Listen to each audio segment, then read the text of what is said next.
En algún momento hemos podido discutir este trabajo, que generalmente por una atención especial conmigo sabía venir a casa y lo leía.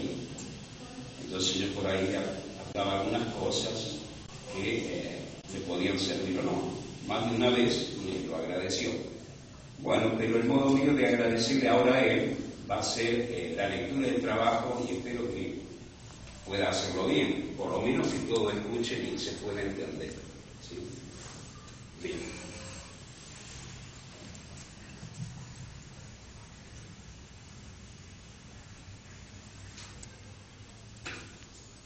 Comparanzas filosóficas a Miguel Ángel Esteley, por José Ramón Pérez.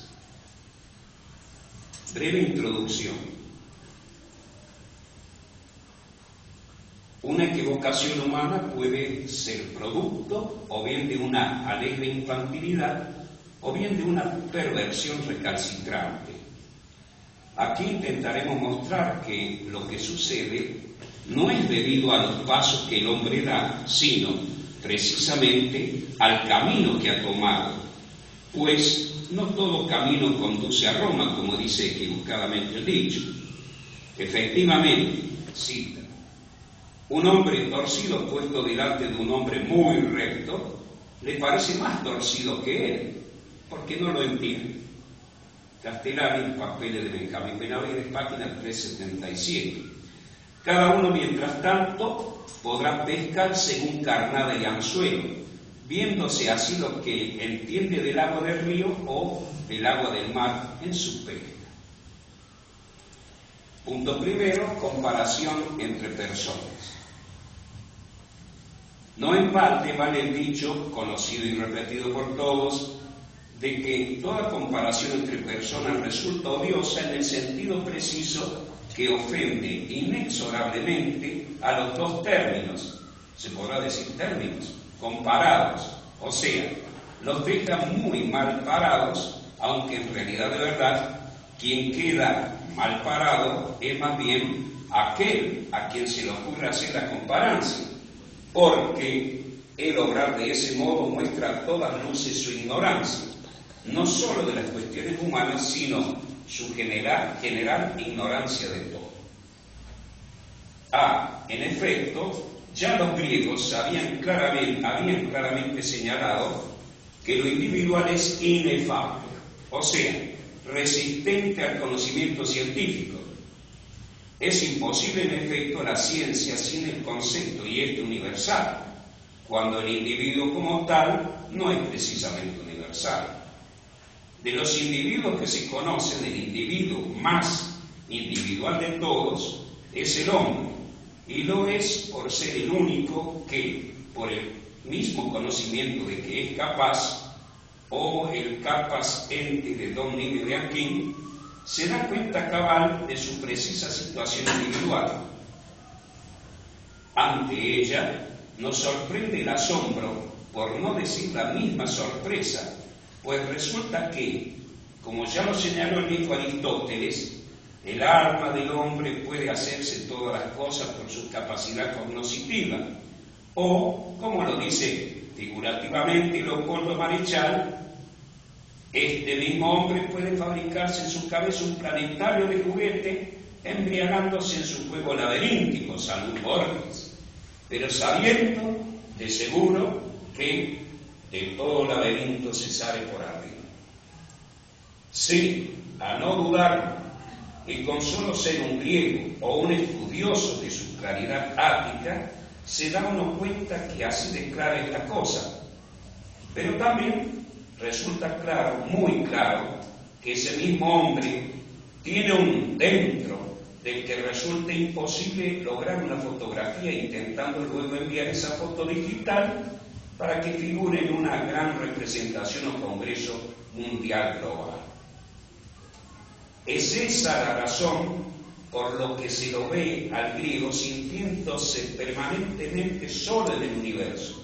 Ese fue el origen de su tragedia.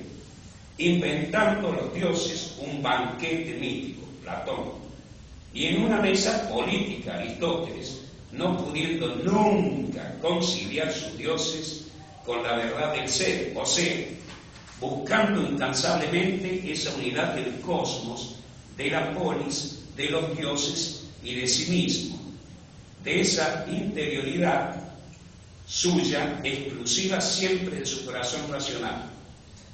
Nada de extraño resulta que en este penoso esfuerzo humano el hombre bajase un día los brazos y, abatido, dijese finalmente: no hay salida de este laberinto, o por lo menos yo no le encuentro una salida. B.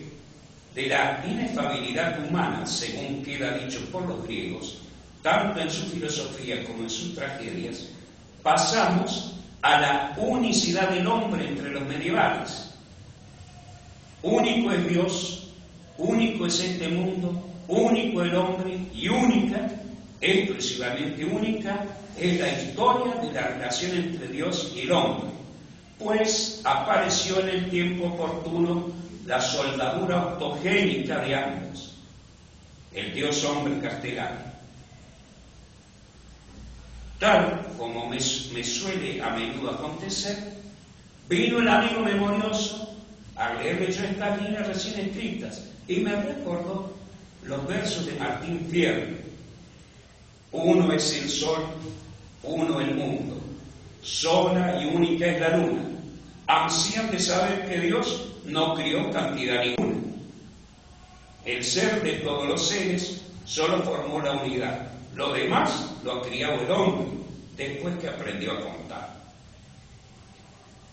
Se ve que hablamos en un sentido muy preciso del hombre visto y considerado como lo que verdaderamente es, o sea, persona.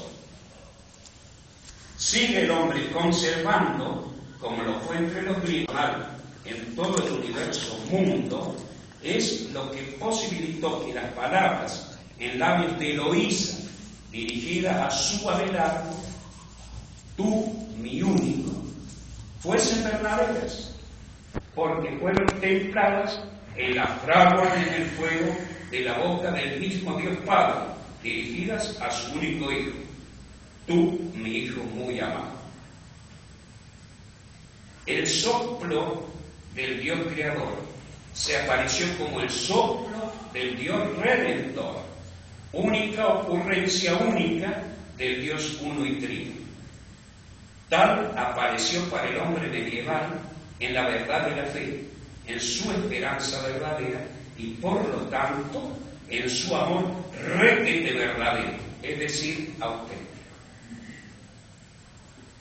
El logos ahora no es solo logos expresable científicamente, sino es un logos personal, y como todo lo personal, personalísimo, intransferible, irreproducible, de tal carácter y grado de intensidad que el hombre puede decir, tal como en estos venturosos días me escribió un amigo desde Concepción del Uruguay, del arroyo de la China o de la orilla misma del río Gualeguay: nadie es más que nadie. O sea, ni un hombre es más que otro hombre, ni un hombre es más que Dios, ni Dios más que el hombre. ¿No es esto lo mismo que afirmó el caballero andante y el de la triste figura cuando dijo: la cabecera de la mesa está donde yo me siento? Desde entonces y para siempre, donde cada hombre se sienta está la cabecera de la mesa, de la que no puede ser sino redonda, la que no puede ser sino redonda. Esto supuesto que no venga alguien y quite el verbo, pues en tal caso destruye la verdad de la palabra misma. Por Prodeo. Entre nosotros los argentinos es esta una vieja y larga tradición, venida sobre la tez del agua malhechada y expresada plásticamente por el padre del Martín Fierro en su poco conocido Manual del Estanciero. Quien tiene campo cercado ni pide ni da rodeo, mientras aquel que no tiene campo alambrado debe obligatoriamente pedir y dar rodeo. Situación más que humillante para un hombre, No hablemos para un hombre filósofo, y más aún, y sin límites en el bochorno, para un hombre cristiano, hijo del estanciero. Con lo dicho aquí, queda más claro que toda comparación entre personas resulta siempre odiosa, ya que tanto el hombre individual como el personal, siempre individual, son en sí, de sí y por sí, incomparables, o sea, únicos, solo relacionables por el amor y la verdad de una divina comedia. Dante. 2. Comparación entre filósofos y filosofías. Hemos de observar ahora a continuación que también resultan incomparables las filosofías de los señores filósofos adueñados ya de sus posiciones, pues si alguien intenta compararlas muestra a todas luces que poco o nada entendió de la filosofía del filósofo, aunque en este terreno el que de alguna manera parece como más objetivo pareciera más factible elaborar intentando llevando adelante una comparación.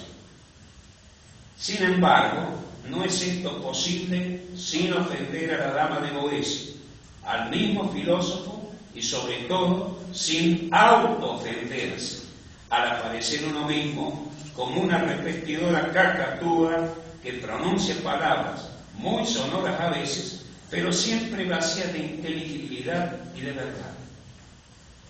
Con una sola observación y de muy fácil verificación basta para sostener el acerto.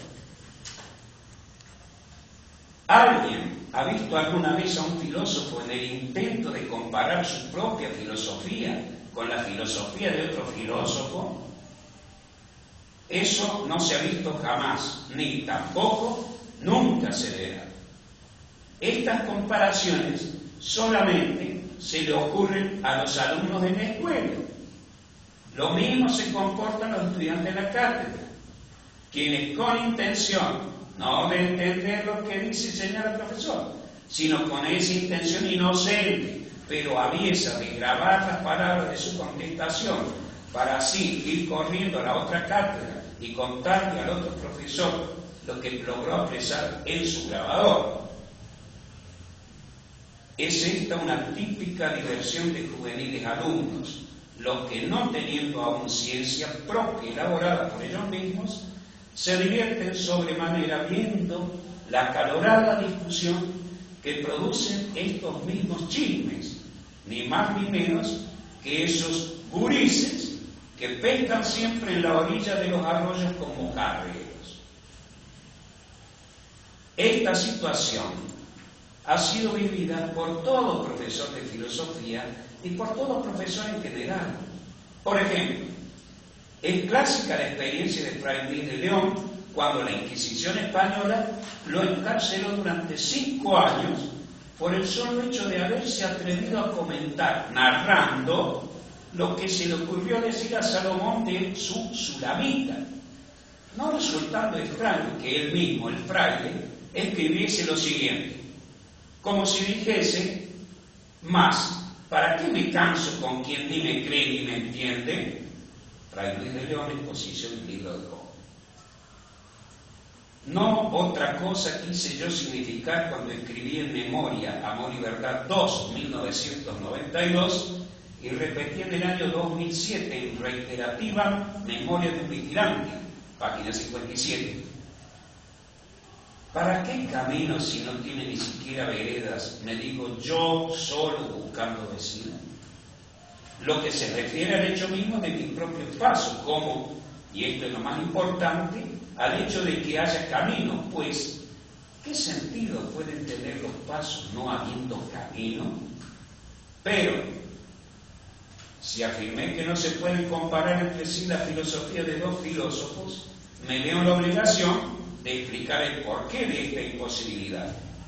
Al final, en la tercera parte, traeré 3 ejemplos conocidos de esos intentos, obviamente fallidos en su base.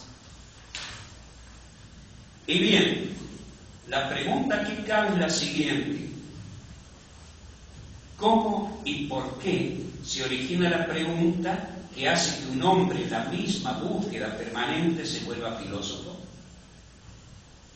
Sabiendo, por otra parte, que el hombre no viene de un repollo ni lo trae la cigüeña desde París, estará necesariamente ubicado en un espacio y en un tiempo vueltos, desde siempre suyos, desde el embrión hasta la tumba, o sea, en su época.